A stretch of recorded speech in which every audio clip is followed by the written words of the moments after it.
Welcome to the Tech Couples Podcast. I'm your go-to web developer, Andy, and this is my beautiful wife, Sabrina, the one who keeps everything together. We started this podcast to help you run your website better, faster, and smarter. This week's topic, a topic very dear to our hearts. Discussing why it's important to have a website in 2025.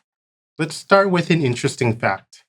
Every single day, there are 5 billion people worldwide that use the internet to browse the web, right? So this is obviously a case for why your website is a gateway for customers, potential leads to discover your business, right?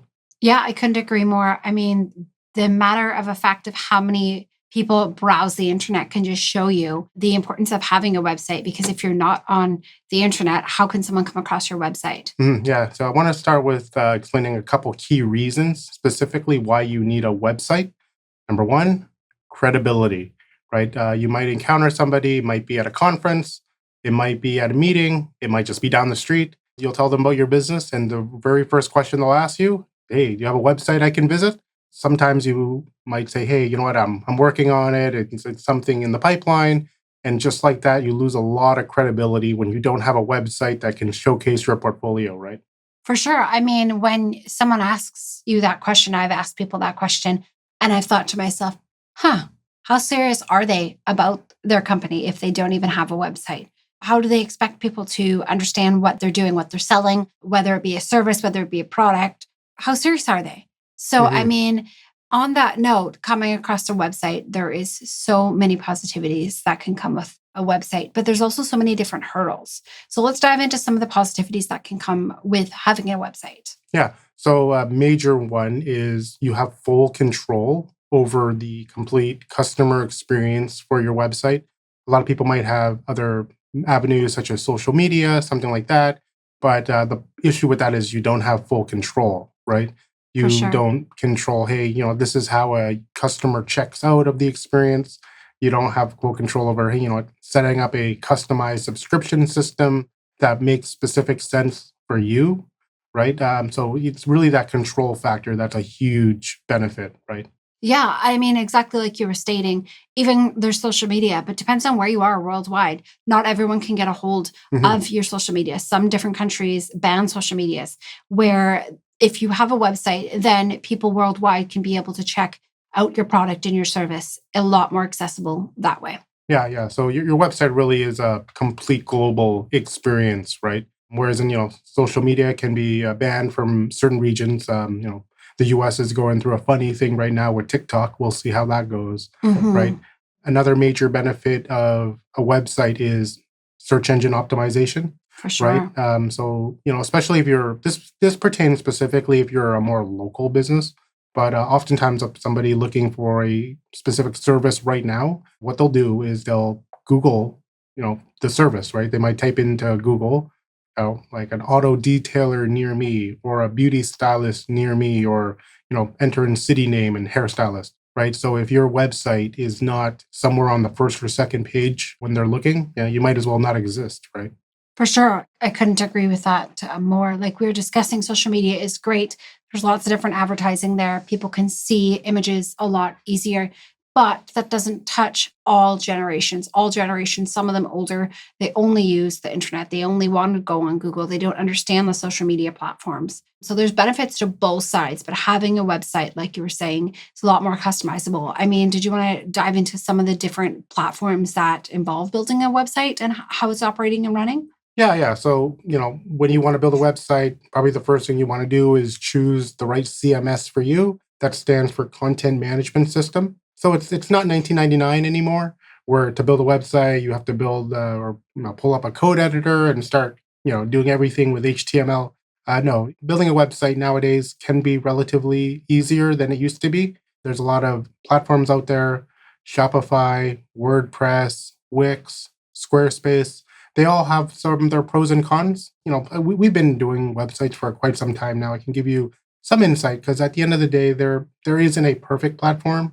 They all have some benefits and some weaknesses. WordPress, I would say the biggest benefit over many of the other major content management systems is its flexibility, its scalability. There's a lot more customizations you can do within WordPress, and even flexibility of what you can do outside of the platform itself. Because with WordPress, you can, quickly move web host, right? Whereas in some of the other ones like, Squarespace or Wix, you're actually tied to the platform. A Squarespace website doesn't just migrate to Shopify easily. You have to choose the right platform for you. Shopify, I would say, is a great platform specifically built for e-commerces. So if you want to build an e-commerce, there's a lot of advantages there. Wix, I would say the biggest advantage of Wix is in terms of price point, it might be the cheapest way to just get started. And you're like, hey, you know what? I want to pay as few dollars as possible per month.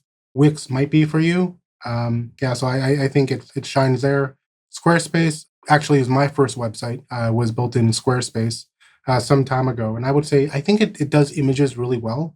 I think Squarespace has some advantages for something like a photographer, right? If you want to showcase a portfolio, it does images really well. So again, it comes down to what your website's all about. Like I said, again, are you trying to just have a page where someone comes across and sees your service and then you ask them to reach out to you and you do video calls? Or is it you're selling products? There's so many different avenues and different platforms that work for every individual. Mm-hmm.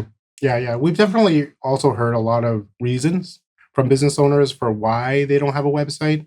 For sure, I could say that. That's hands down. I mean, I can give you a handful of reasons. We can start off by saying, hey, when you meet someone, we've personal experience. I met someone at a conference and they had a booth and the booth was all fancy dancy. But then when I spoke to them, they didn't have a website. And I said, well, everyone's walking by your booth here. It looks so fancy.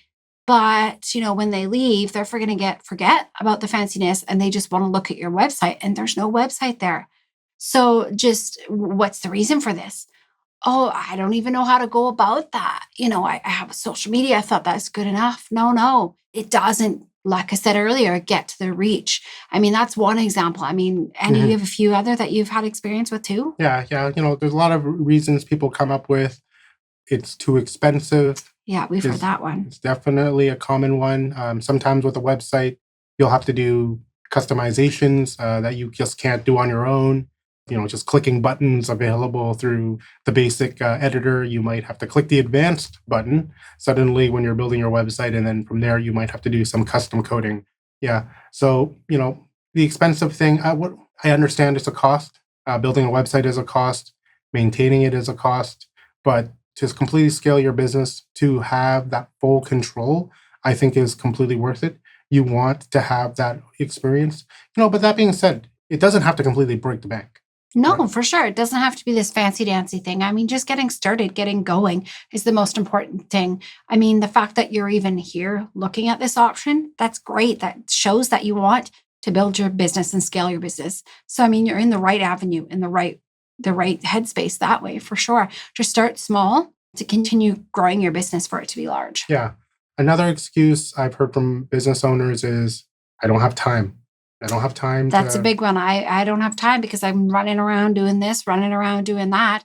Who has time for the website? Right. Yeah. No, 100%. You're dealing with, hey, hiring somebody in the company or maybe firing somebody in the company. You're dealing with a bunch of payroll things. Suddenly, the importance of maintaining and building your website is lower on the priority scale.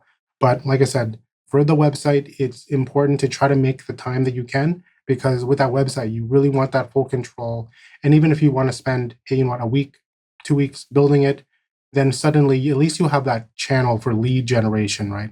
Somebody's contacting you on a form. You never know, right? You're putting in the right copy. You're explaining your product the right way.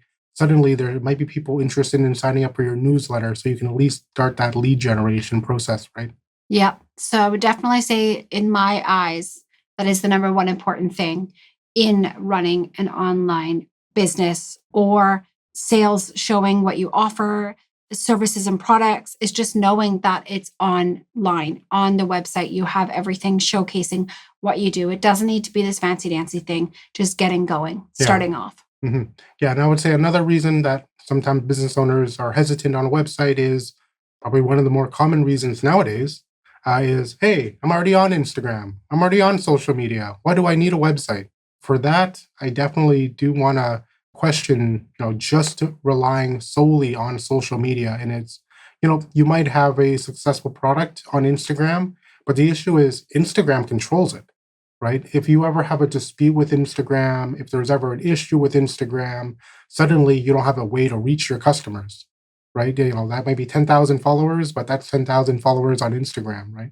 Yeah, for sure. Or, for example, we've even had patients, they started offering a product that they were showcasing. Then they started offering a service later on.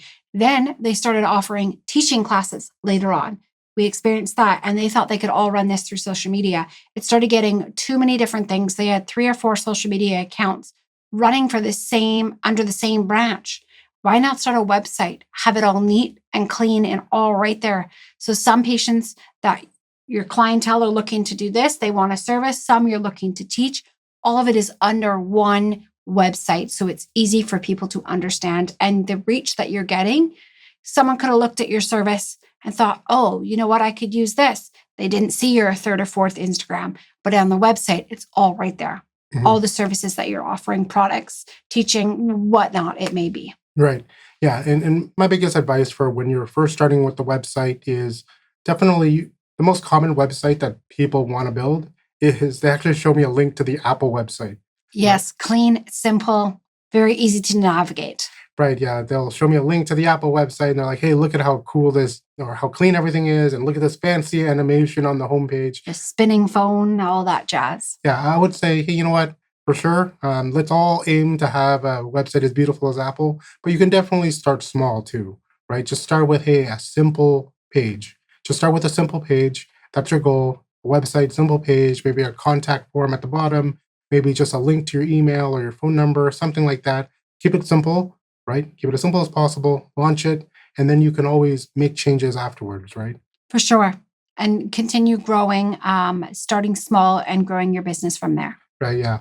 I just want to end it with one more thing is, a lot of businesses say, hey, you know what? Like I got my Facebook, I got my Instagram, but the most important thing to remember is your reach. Like when you post something on Facebook, not everybody that follows you even gets it, right? Yeah. Not everyone actually gets it because Facebook's algorithm chooses, right? They choose who sees what. And at the end of the day, what they want is they want you to pay them, right? Facebook wants your money. So every time you post something about, hey, we're at this event, come meet us, right? Suddenly your reach is not as far as it could be unless you want to give Zuckerberg a little bit of money, right? So true. But that's just one social media platform. There's multiple social media platforms that Andy discussed earlier. It's kind of the same basis for all of the social media platforms. But again, coming down to having your own website, knowing that you have the control. You're the one who operates, who sees it. You can build your reach and your marketing and your SEO way stronger in your own website. So to end off this conversation, those were the key notes that we wanted to discuss in why it's important to have a website in 2025. 247 WordPress Tech out.